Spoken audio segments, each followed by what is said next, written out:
Hey, this is Jeff with Eternity Shore, and it's Monday, my day off, and I came down to the marina specifically today to try to identify what's wrong with our starboard engine.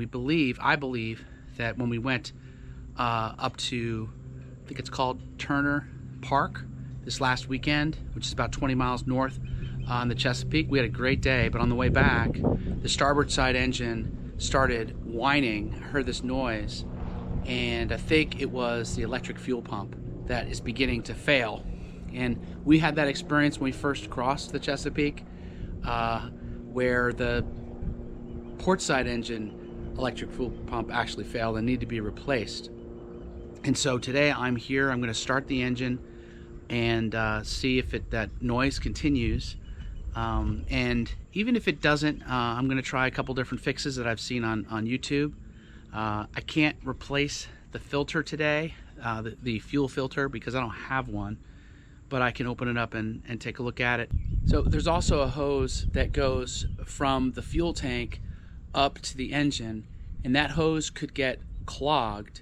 I don't know if I can take the hose off. I have to investigate it, and I'll show you here in a second. That hose can sometimes apparently get clogged, force the electric fuel pump to work harder to try to suck that fuel into the engine, and that may be something that has to be cleared out.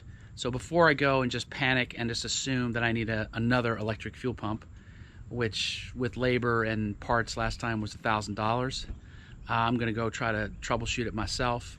Although this time I might even be able to put the electric fuel pump in myself. I can take a look at YouTube and see how straightforward it is. I actually did watch the mechanic do it last time. So that's what's on tap for today, is to try to figure out that whining. I'm pretty sure it's the electric fuel pump. So let's go take a look in the engine room. Looks like pretty bad storms are perhaps on the way. I turned the AC on down in the cabin here. I'll flip it around so you can see what I'm looking at right now. And so we've had some thunderstorms earlier, and it's starting to pick up a little breeze, so I may have a couple hours before that comes in. So let's go down and take a look, see what we can find today. All right, so I opened up the engine room, and I'm going to try to start the starboard side engine. By the way, I checked the oil in both the starboard and port side. I'm going to need to add a little bit of oil to the port side engine. Starboard side has enough oil in it. So I'm going to put the camera down there. You can hear exactly what this sounds like. It may be totally fine right now, but if not, I might have to do something about it. In fact, definitely have to do something about it, because it was not fine on the trip. So here we go. This is the fuel pump right here. You pay attention.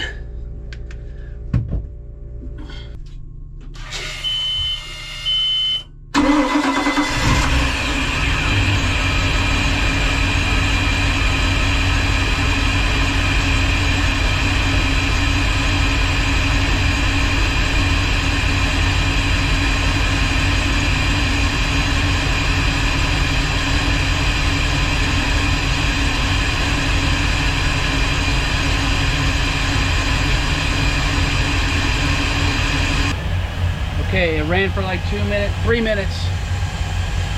I turned the port side engine on too, and I'm not getting any squeal yet. It's been like 6 or 7 minutes, no squealing. Now I have it just at idle at 6,500 RPM.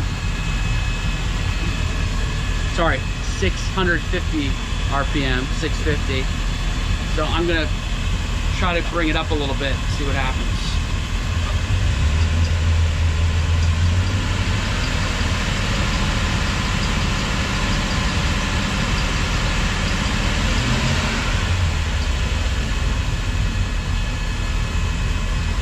Doesn't seem to want to recreate what it did before.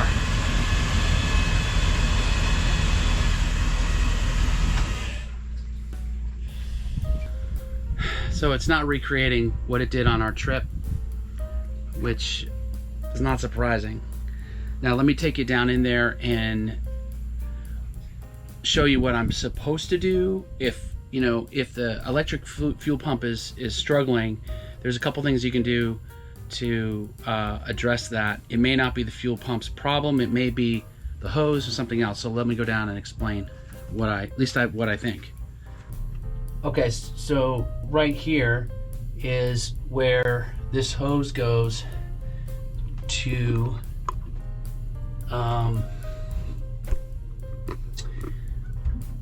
the fuel tank. So it wraps around here and it comes up the side over here. To the right of that, you see where the clamps are. That goes into the fuel tank.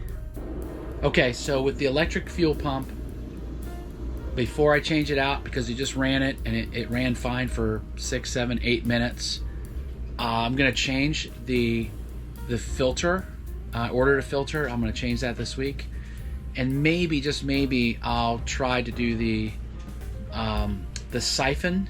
So there's a fuel siphon, the hose that goes all the way over to the fuel tank, and there's a valve there that might be clogged. Now, originally I thought there's no way I can go back there, but when I took some pictures, I realized that I can remove the fuel intake hose, that black hose, which I'm going to point out right now, and then behind it is the siphon valve. And the siphon valve there's a tube that goes into the fuel tank about 6 inches long, and it actually could be longer than that, to come to think of it. I'm not sure how long it is, but there's a good deal of, there's at least 6 to 8 inches above the fuel tank back there that I might be able to take it out and raise it out and change out that siphon valve, or look at the tube to make sure there's nothing obstructing the fuel line there, and it's making it harder for the electric pump to pump. In the meantime, I'm going to make sure that we fill up the tanks, because the higher the tanks are, the easier it is for the electric fuel pump to work.